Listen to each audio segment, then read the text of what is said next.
কাইরাত আলমাতিকে উড়িয়ে চ্যাম্পিয়ন্স লিগে টানা দ্বিতীয় জয় পেল রিয়াল মাদ্রিদ। কিলিয়ান এমবাপ্পের হ্যাট্রিকে কাজাকস্তানের ক্লাবটির মাঠে ৫-০ গোলে জিতেছে জাবি আলোনসোর দল।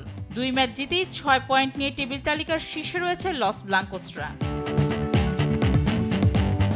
ম্যাচের শুরুতে কিছুটা নড়বড়ে দেখা যায় মাদ্রিদকে। ২৫ মিনিটে মাস্তান্তুওনোকে ফাউল করলে পেনাল্টি থেকে কিলিয়ান এমবাপ্পে প্রথম গোল করে রিয়ালকে এগিয়ে নেন। আমি বুঝি নির্মাণের শিল্প, সালাম স্টিল বোঝে ডিউরেবিলিটি। সালাম স্টিল, মোস্ট ডিউরেবল স্টিল। ৫২ মিনিটে কোর্তোয়ার লম্বা ক্লিয়ারেন্স থেকে বল পেয়ে ফরাসি এ তারকা দ্বিতীয় গোল করেন। ৭৩ মিনিটে আর্দা গুলেরের পাস থেকে হ্যাট্রিক করেন এমবাপ্পে।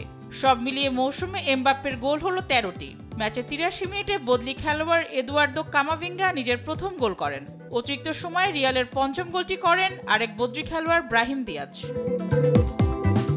এদিকে চ্যাম্পিয়ন্স লিগে দুঃস্বপ্নের রাত কেটেছে লিভারপুলের। তুরস্কের চ্যাম্পিয়ন গালাতাসারাইয়ের কাছে ১-০ গোলে হেরে গেছে ইংল্যান্ডের চ্যাম্পিয়নরা। ম্যাচের ১৬ মিনিটে পেনাল্টি থেকে জয়সূচক গোলটি করেছেন গালাতাসারাইয়ের নাইজেরিয়ান ফরওয়ার্ড ভিক্টর ওসিমেন।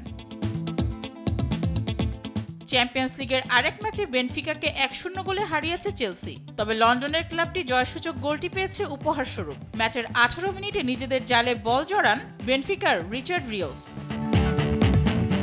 কয়েকদিন আগে লা লিগায় মাদ্রিদ ডার্বি জয়ের পর চ্যাম্পিয়ন্স লিগের জার্মান ক্লাব ফ্র্যাঙ্কফুর্টকে ৫ গোল দিয়েছে ডিয়েগো সিমিওনের দল। ম্যাচে নতুন কীর্তি গড়েছেন ফরাসি ফরওয়ার্ড অ্যান্টনিও গ্রিজম্যান। অ্যাথলেটিকোর প্রথম ফুটবলার হিসেবে ছুঁয়েছেন ২০০ গোলের মাইলফলক। মেহজাবিন হোসেন, স্পোর্টস ডেস্ক, দেশ টিভি।